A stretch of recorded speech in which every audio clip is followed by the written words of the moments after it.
พระศาสดาผู้ประทับอยู่เชตวัน ทรงปรารภคนพาลเล่นนักสัตว์ตรัสพระธรรมมัทเทศนาว่าปมาทะเป็นต้นน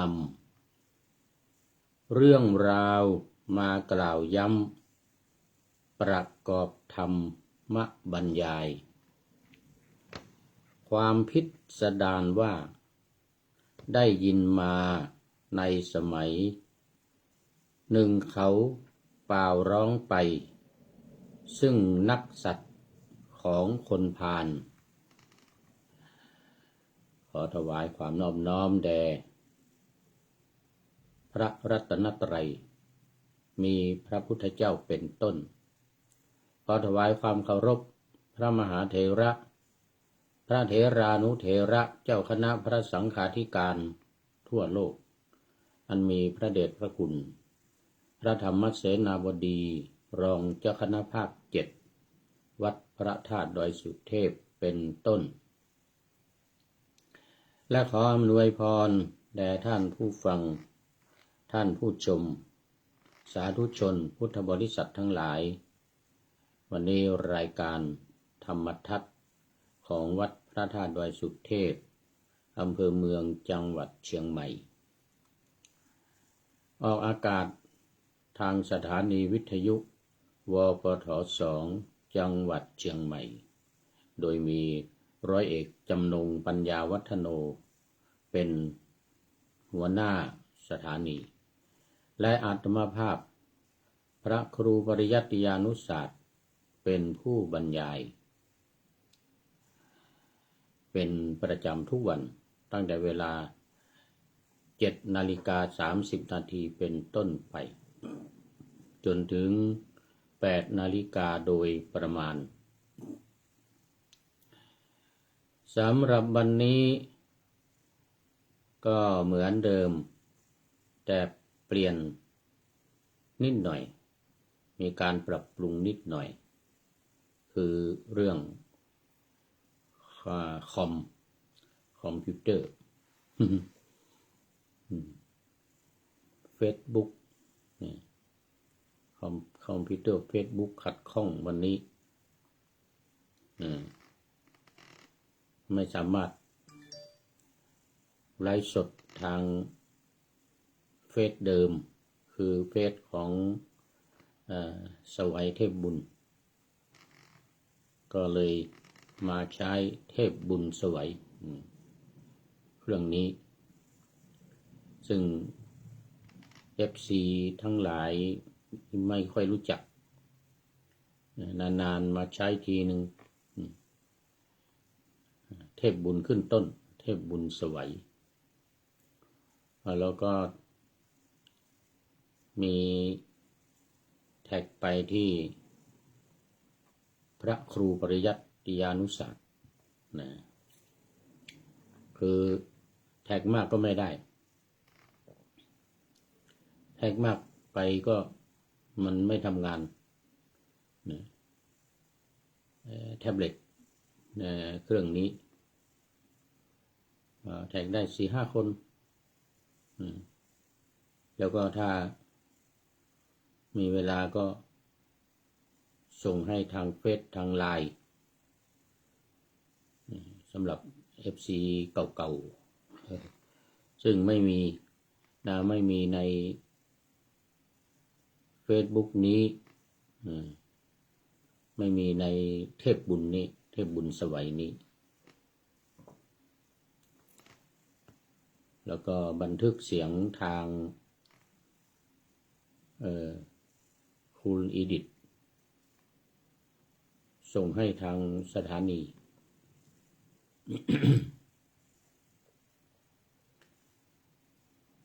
สำหรับวันนี้ก็อุณหภูมิดีหน่อยดีตอนกลางวันกลางคืนนี้ก็จะ-2อีกละเนี่ยจากนี้ไปอีกสัก2 ชั่วโมง1ก็จะ-2 ที่ดีตอนกลางวันก็คือบวก6 องศาโอ้ใช้ได้วันนี้ออกไปข้างนอกได้สบายแสงแดดแจ่มจ้าดีแล้วก็มีวันนี้มีโยมมาซ่อมเต็นท์ก็เลยพากันไปที่สนามบริเวณวัดข้างนอกนี้นะ เราเลยไม่ได้บันทึกรายการในช่วงทุ่ม2 ทุ่ม3 ทุ่มก็ทำอยู่2 รายการก็มาแก้ไขปรับปรุงในเรื่องของFacebook นี่แต่ก็ยังไม่สำเร็จ ต้องขออภัยท่านผู้ฟังท่านผู้ชมท่านผู้ฟังที่ไม่สามารถเข้ามาร่วมในรายการคอมเมนต์กันเข้ามาพูดคุยกันเข้ามาได้นะก็ไม่เป็นไรเดี๋ยวส่งให้ทางไลน์ทางเฟซเหมือนกันส่งให้ ก็เข้ามาสู่เนื้อหาสาระของธรรมะกันในวันนี้ขึ้นเรื่องใหม่เมื่อวานนี้จบไปก็เป็นเรื่องจุลปันถกพระเถระจุลปันถกวันนี้ก็ขึ้นมาใหม่ในเรื่องของคนพาลเล่นนักสัตว์นี่ก็คือนักขัตฤกษ์เป็นงานประเพณีเป็นงานประเพณีประจำปีหรือบางทีก็ประจำเดือนก็มีแล้วแต่ว่าสถานที่นั้นๆส่วนใหญ่เขาจะเป็นการเล่นมหรสพต่างๆอย่างในอินเดียปัจจุบันนี้เขาเรียกกันว่า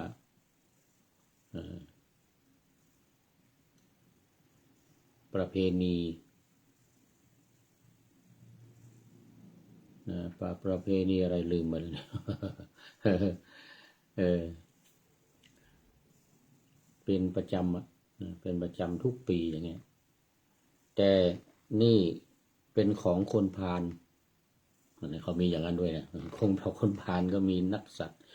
มีงานประเพณีของเขางานประเพณีนักสัตว์ของคนพาลเนี่ยดังที่ปะหน้าธรรมาสไว้วันนี้ว่าพระศาสดาผู้ประทับอยู่เชตวันทรงปรารภคนพาลเล่นนักสัตว์ตรัสพระธรรมมัทเทศนาว่าปมาทะเป็นต้นนำเรื่องราวมากล่าวย้ำประกอบธรรมบรรยายความพิสดารว่าได้ยินมาในสมัยหนึ่งเขาเป่าร้องไปซึ่งนักสัตว์ของคนพาลที่ว่านำเรื่องราวมากล่าวย้ำนี้ก็หมายถึงว่าผู้เขียนผู้รจนาอรรถกถาธรรมบทนี้นะก็คือพระเดชพระคุณพระพุทธโฆษาจารย์พระพุทธโฆษาจารย์ในอินเดียนะไม่ใช่พุทธโฆษาจารย์เดชพระคุณหลวงพ่อท่านเจ้าพระคุณสมเด็จพุทธโฆษาจารย์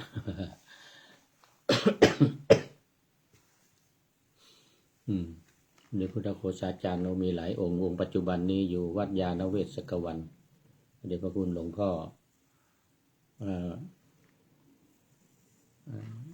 อาจารย์ประยุทธ์ ประยุทธ์โตที่เขียนหนังสือดังๆเป็นนักพูดนักบรรยายอยู่วัดยาณเวศกวันจังหวัดนครปฐม ในปัจจุบันหลวงคุณสมเด็จก็เป็นผู้ที่เขียนหนังสือธรรมะหลายเล่มอย่างพุทธธรรมอย่างนี้พจนานุกรมพุทธศาสตร์ภาษาไทยเป็น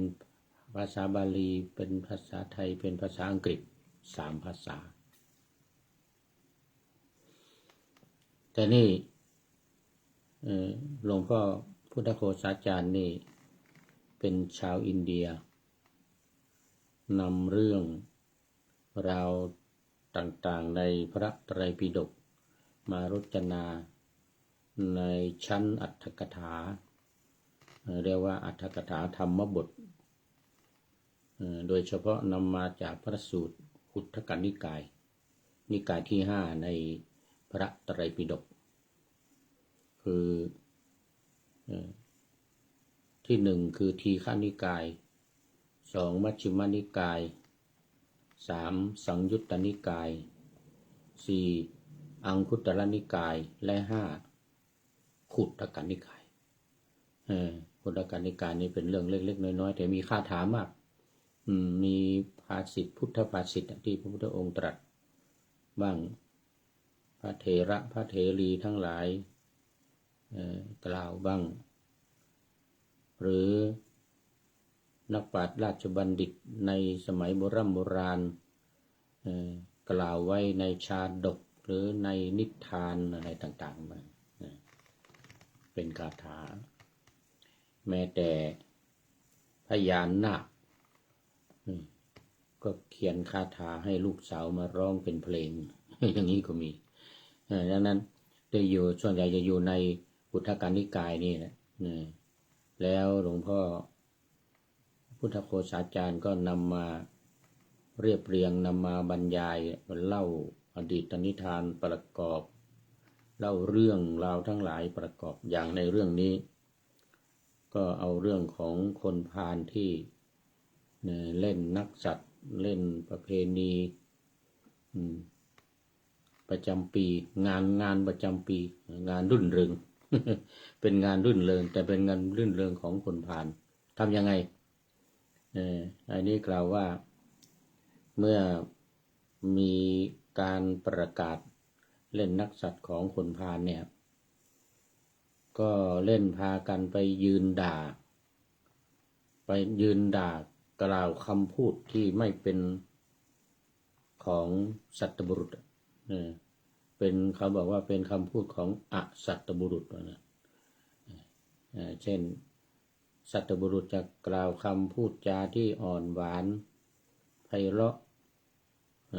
มีประโยชน์ไม่ด่าว่าส่อเสียดบริพาทอะไรต่างๆเนี่ยนะแต่ที่สมัยนั้นเนี่ยในกรุงสาวัตถีมีการกล่าวถ้อยคำที่ไม่ใช่ของสัตบุรุษไม่ใช่ธรรมะไม่เป็นภาษิตที่คนนักปราชญ์ราชบัณฑิตทั้งหลายไม่พูดกันเป็นคำหยาบเป็นคำด่าเป็นคำบริพาทไอเหี้ยไอสัตว์นี่ถ้าเป็นภาษาไทยแล้วนี่นะเป็นต้นนะในอินเดียในสมัยนั้นนะยังไม่เป็นอินเดียยังเป็นชมพูทวีปอยู่สมัยนั้นที่เมืองสาวัตถีนี่เป็นเมืองใหญ่เป็นเมืองใหญ่อย่างที่เคยเล่าพระเจ้าเปรตที่โกศลก็ไปขอเศรษฐีจากเมืองต่างๆโดยเฉพาะจากราชคฤห์ไปตั้งถิ่นฐานกันในเมืองสาวัตถีนี้เพราะนั้นประชากรของเมืองสาวัตถีนี่ก็มีเรียกว่าหลายโกฏ เป็นสิบโกฏนะเป็นล้านนะ10 ล้านนี่เป็น1 โกฏนะหลาย10 โกฏนี่ก็เป็น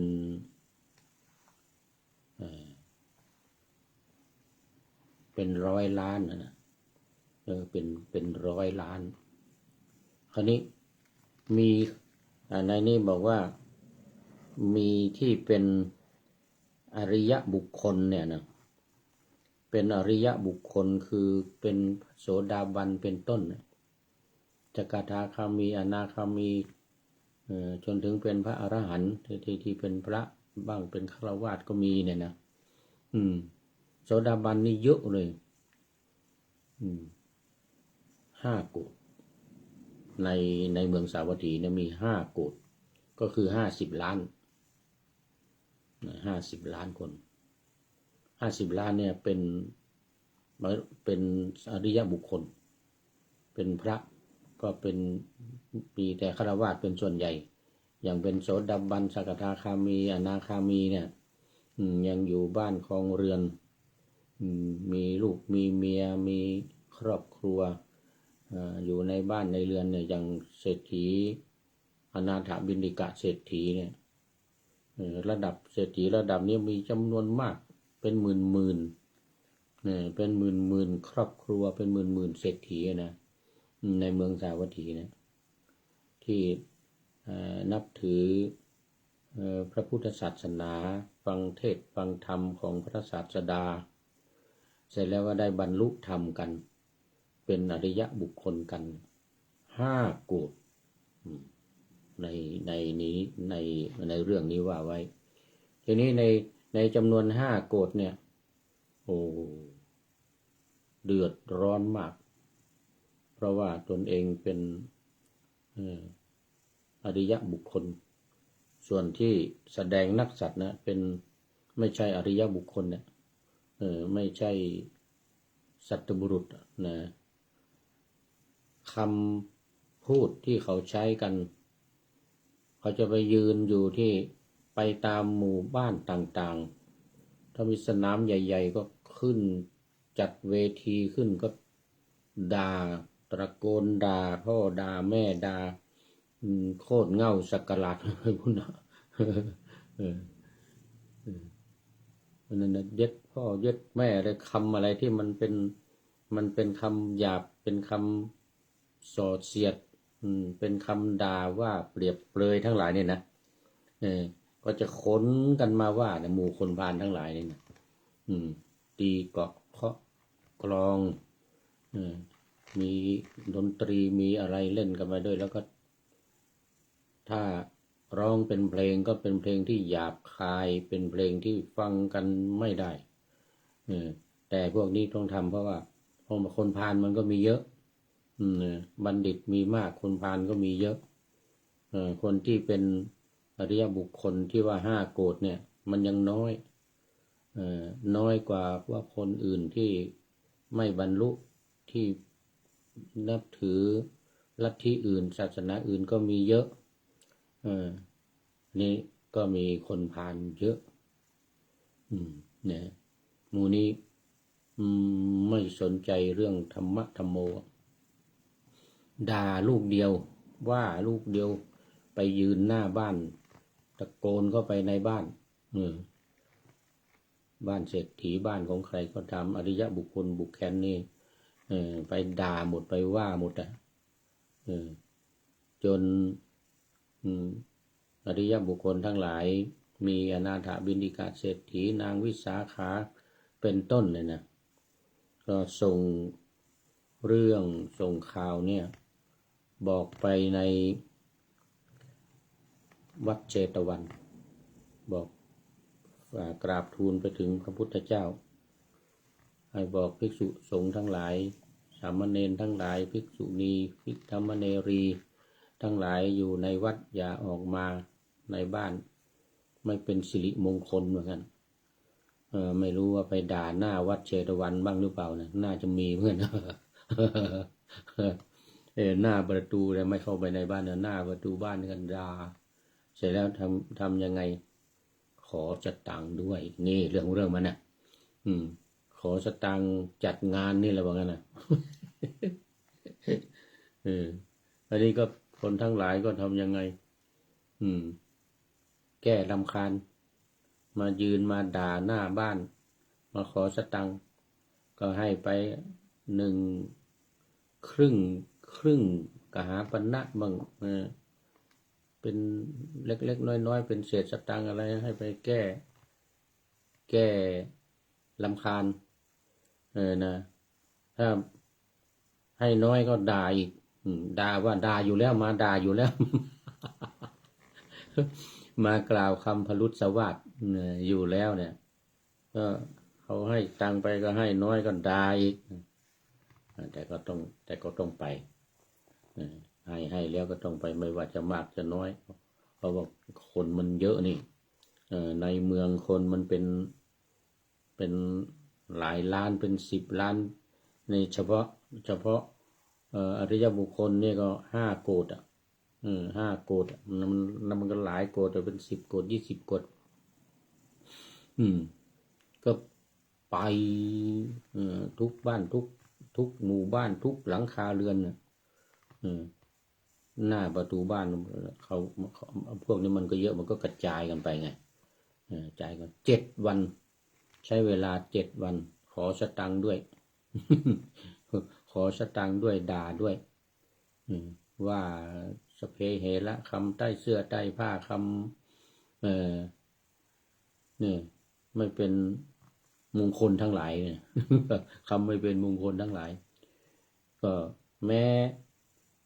พวกข้าพระองค์เองก็ไม่ออกบ้านเหมือนกันนะหมู่อริยบุคคลที่เป็นอริยบุคคลนับถือพระพุทธศาสนานะแม้พวกข้าพระองค์นี่ก็ไม่ออกจากบ้านอยู่แต่ในบ้านเนี่ย7 วันเนี่ยไม่ไปไหนซื้ออาหารการกินมาทำไว้ในบ้านไม่ออกไปมาตุนไว้เพื่อทำอาหาร7 วันแล้วก็ส่งข้าวปลาอาหารส่งน้ำปานะยาคูทั้งหลายอัฐบาลทั้งหลายไปถวาย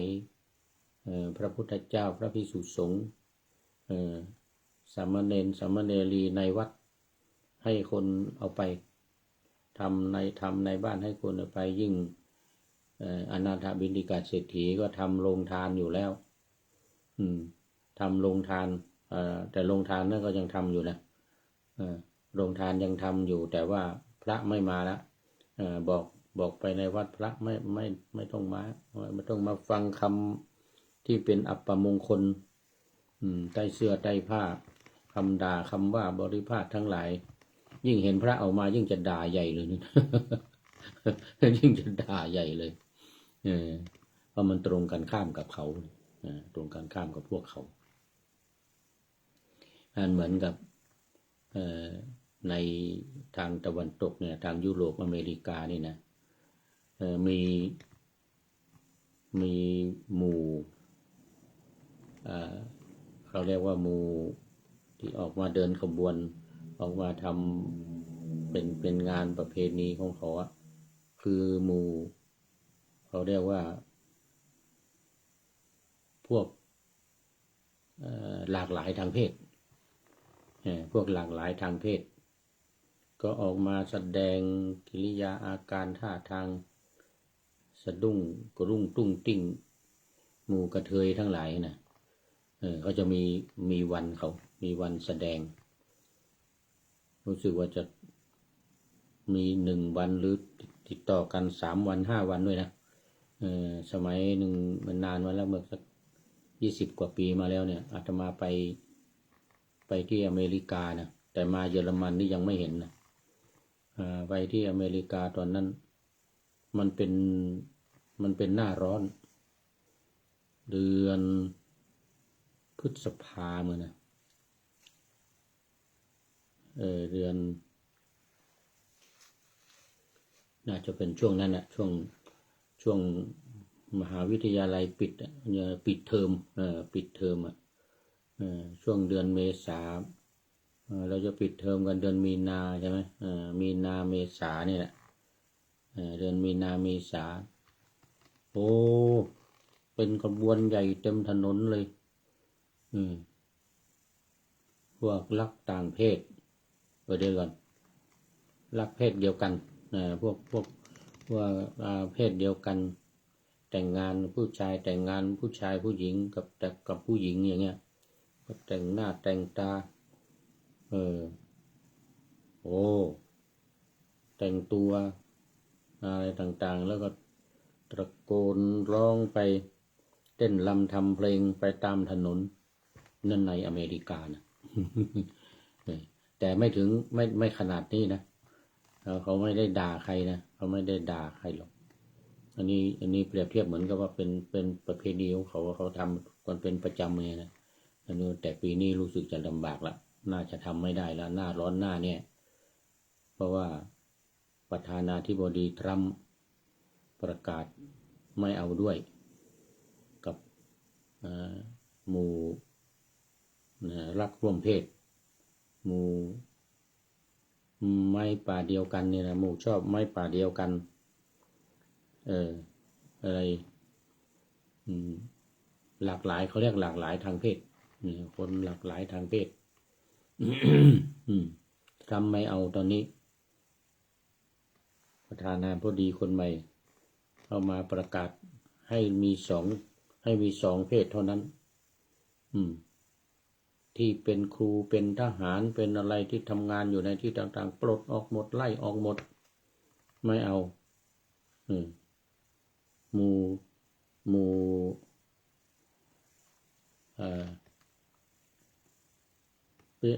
ผู้หญิงประเภทสองทั้งหลายในเวลาไป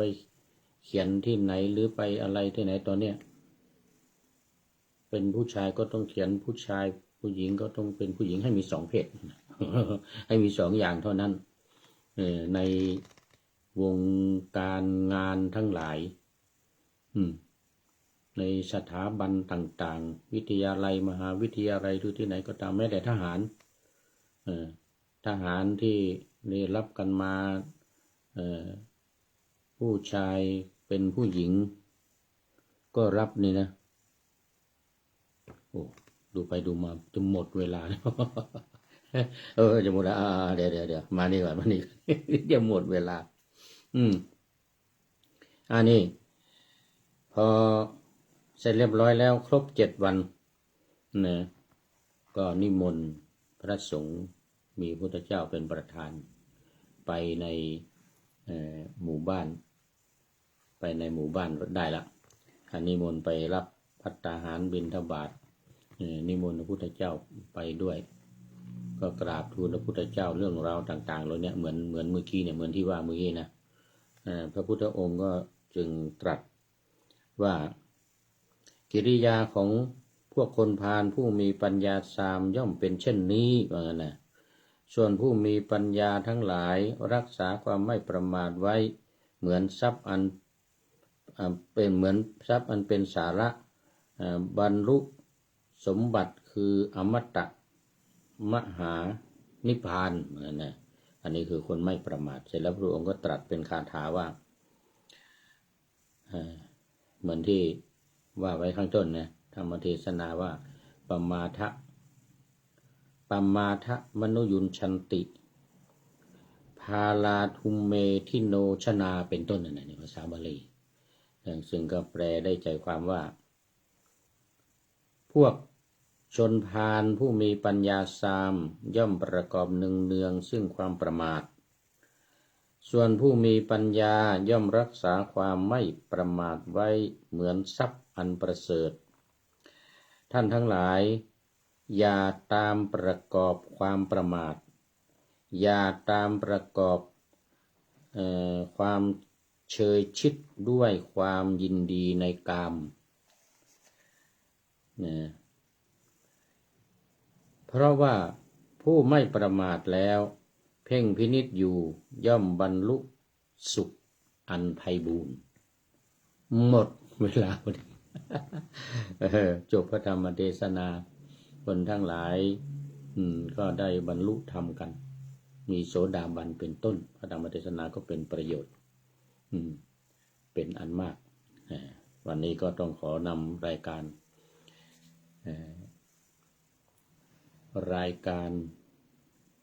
ธรรมทัศน์ไปก่อนแล้วจะย้อนมาใหม่ในวันหลังเพื่อให้ท่านทั้งหลายได้รับฟังพระธรรมเทศนาเหมือนดังเดิมเป็นธรรมะในพระไตรปิฎก3ธรรมบทอันงดงามบรรยายเสริม